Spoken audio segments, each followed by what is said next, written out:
Hello everyone, peace of the Lord to all. Today we'll talk about a topic mentioned actually. It's two different stories, but both stories they share one thing, which is a blind man.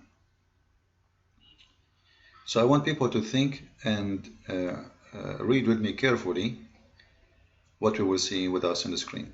Now before we start, people they are asking me, they are searching, they could not find my book, the paperback. They found Kindle only. If you go to Amazon, please do the following. You can search either by the name of the book or simply you just type my name, Christian Prince, and you will see all the names, all the books I have. And this is the paperback, all right? And it's shipped very fast. I think maybe 2 days because the one is doing it is Amazon.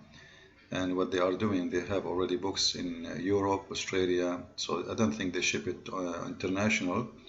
Mostly it's shipped local. This is why it's very fast. I'm just guessing. This is why I explain, because some people order it. It was almost, less than 2 days. So I hope you will find it easy.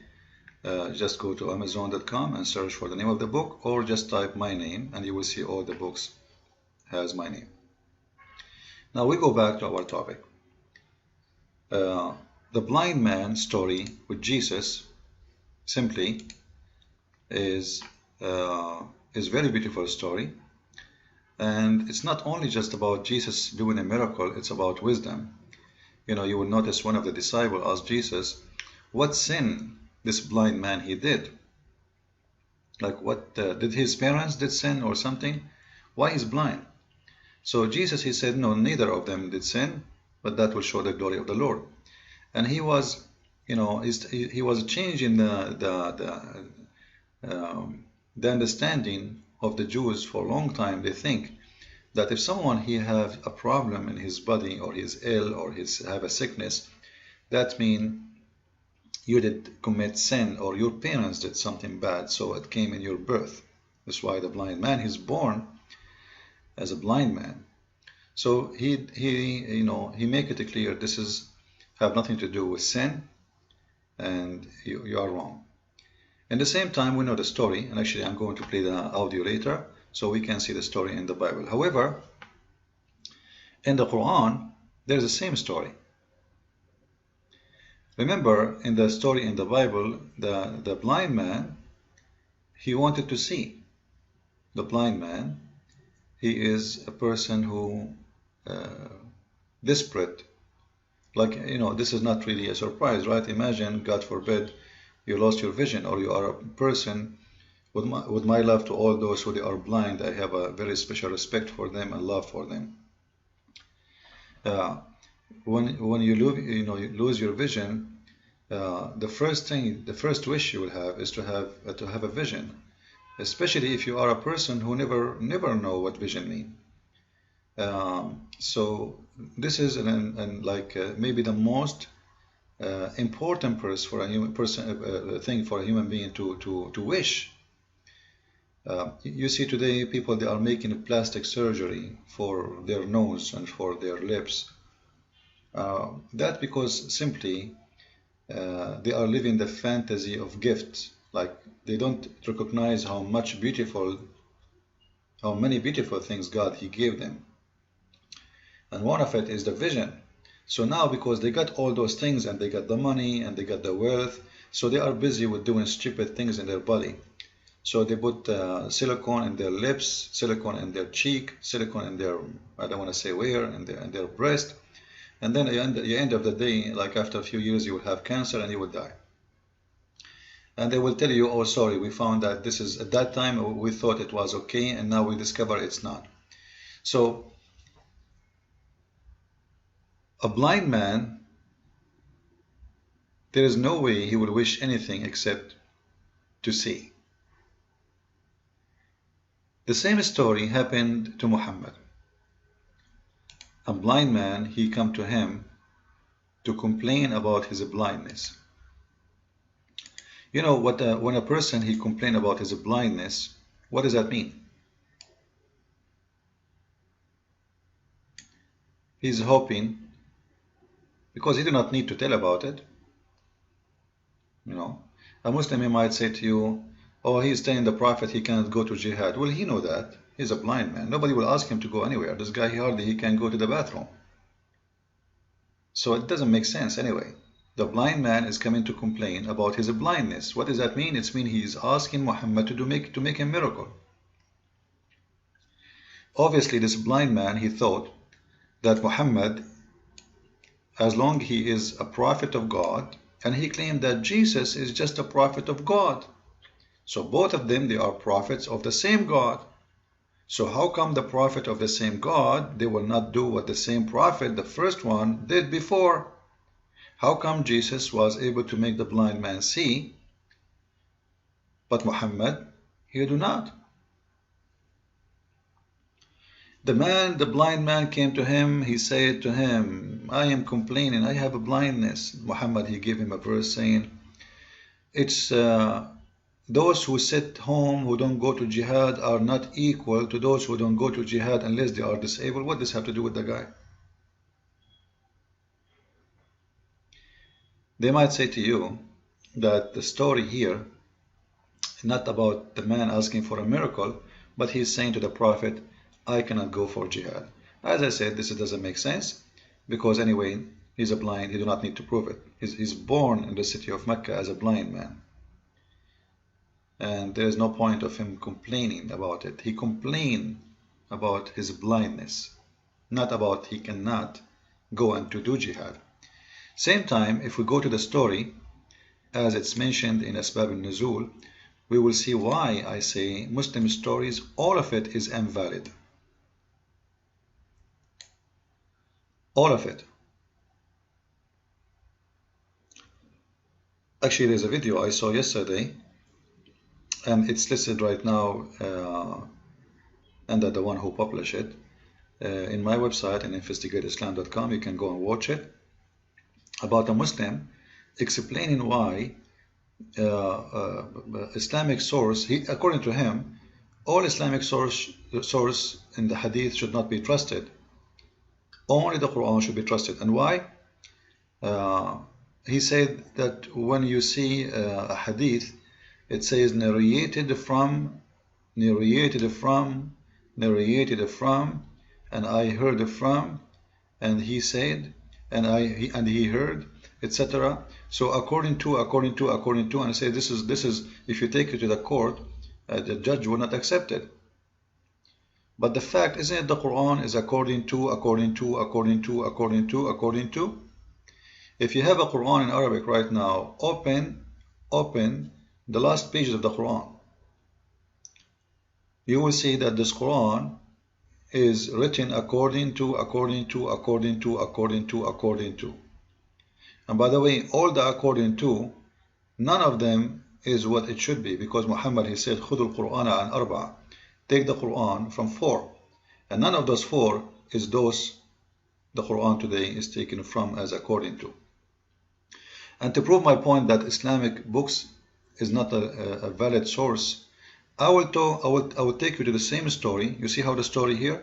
The story here looked like about someone complained about his blindness, as we see. If we go to the book of Asbab al-Nuzul, we will see the same guy. Remember the name. Remember the name of the person. Ibn Maktoum. Do you see it? I want you to remember the name because that is important. The name of the person who complained. Ibn Maktoum. Ibn mean son, mean mother, Maktoum, the name of the son, which means his name is Maktoum. It's very funny in Arabic, like the son of the son of Maktoum. But he is Maktoum. Just say he's Maktoum. Anyway, let us go. Let it go. If we go to the book of Asbab al-Nuzul and we read the chapter 80, verse number 1, and I'm glad we have some translation for this, you will see that this guy, he came, he's not complaining about his blindness. He was asking Muhammad. Muhammad was busy with a bunch of businessmen who they are really rich, all right, very well known people in Quraysh, and actually they are his family, you know, most of them. Abu Jahl ibn Hisham, this is not his name. Anyway, Muhammad, he changed his name because he refused Islam. And Abbas ibn Abdul Muttalib, those are the family of Muhammad. Abu Jahl is very rich.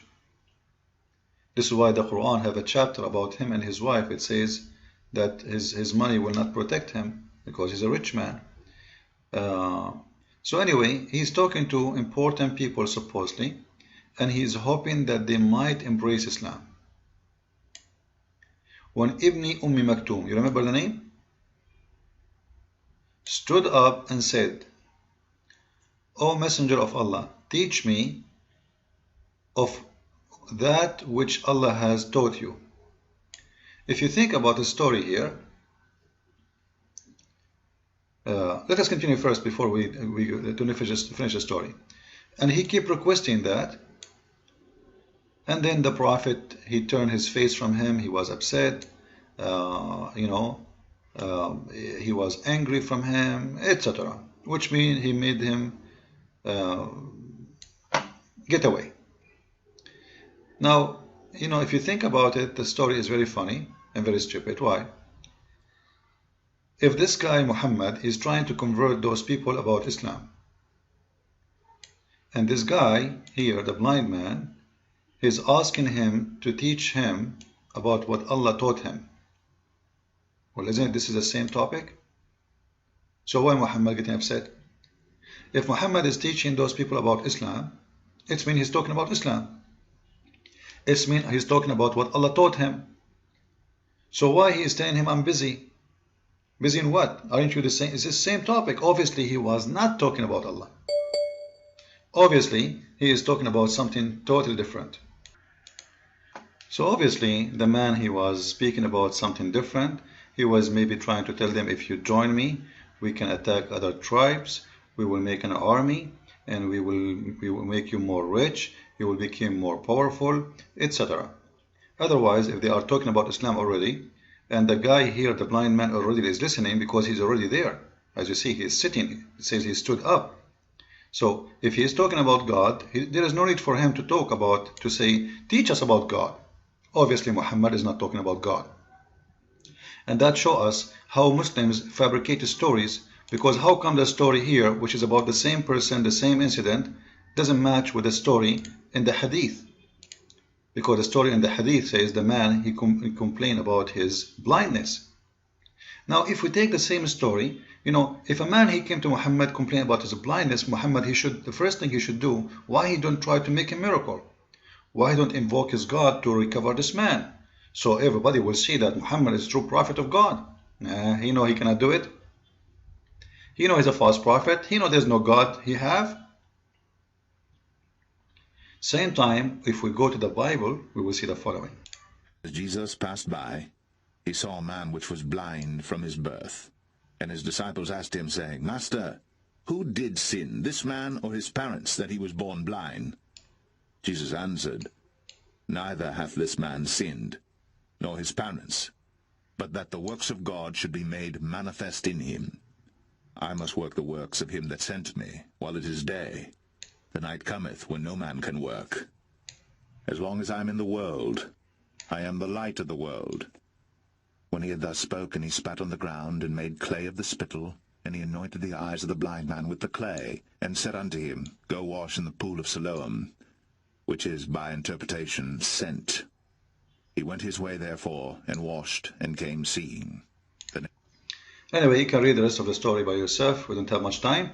So you see the difference between Jesus, that Jesus, first, he correct people wrong understanding about the reason to be blind or to be ill. It's not about sin. It's not about anything of that.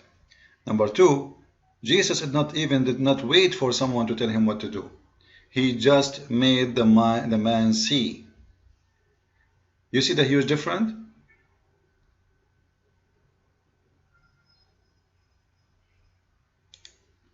In the case of Muhammad, he gave him a Quran. In the case of Muhammad, he made fun of the blind man. He was upset. In the case of Jesus, he gave him vision. He gave him eyes. He created eyes for him. That is Jesus. And this is your Muhammad. Christ is Lord.